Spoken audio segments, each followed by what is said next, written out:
धनगर समाजाला आदिवासी जमातीत समाविष्ट करू नये या मागणीसाठी बुलढाण्यातील जयस्तंभ चौकात आदिवासी बांधवांनी रास्ता रोको आंदोलन केलं।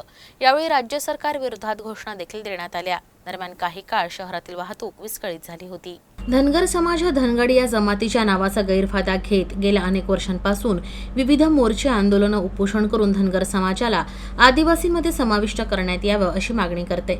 गेल्या 16 फेब्रुवारी 2024 रोजी मुंबई उच्च न्यायालयानं धनगर आणि धनगड एकच असलेल्या याचिकेवर सुनावणी केली असता धनगर ही जात आहे आणि धनगड ही जमात असल्याचं सांगत धनगर समाजाची याचिका सुनावणी केली आणि ही याचिका फेटाळून लावली। केवळ मताच्या राजकारणासाठी मुख्यमंत्र्यांनी धनगर समाजाला आदिवासींमध्ये समाविष्ट करण्याचा GR काढल्याचं सांगत महाराष्ट्रातील आदिवासी समाजाच्या भावनेशी खेळणारा निर्णय घेतला आहे। हा निर्णय तत्काळ मागे घेण्यात यावा या मागणीसाठी बुलढाणा जिल्ह्यातील आदिवासी बांधवांनी रास्ता रोको आंदोलन केलं।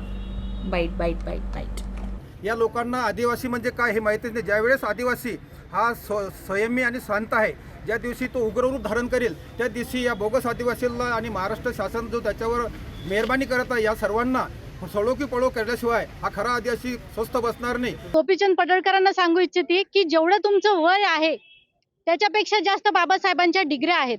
खरंच बाबासाहेबांकडनं अशी चूक होऊ शकते का? हा किती गोपीचंद पडळकरांचा बालिशपणा आहे आणि त्यांना हे सरकार मिंदे सरकार आपल्या राजकीय पोळी भाजण्यासाठी सहकार्य करत आहे हे त्याहीपेक्षा दुर्दैव आहे।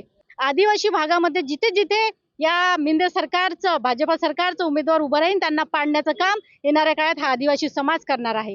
धनगर समाजाची काही नेते मंडळी शासनावर दबाव आणून किंवा धनगर समाजाला आदिवासी ST मधून त्यांना सर्टिफिकेट द्यावं असं हे करावं लागले आणि त्यांच्याच मतासाठी काही आमचे शिंदे सरकारचे शासन आहे हे शासन त्या मतासाठी त्यांना सपोर्ट करावं लागली आणि असं कळतं की बुवा त्यांना GR सुद्धा ते काढण्याच्या तयारीत आहेत।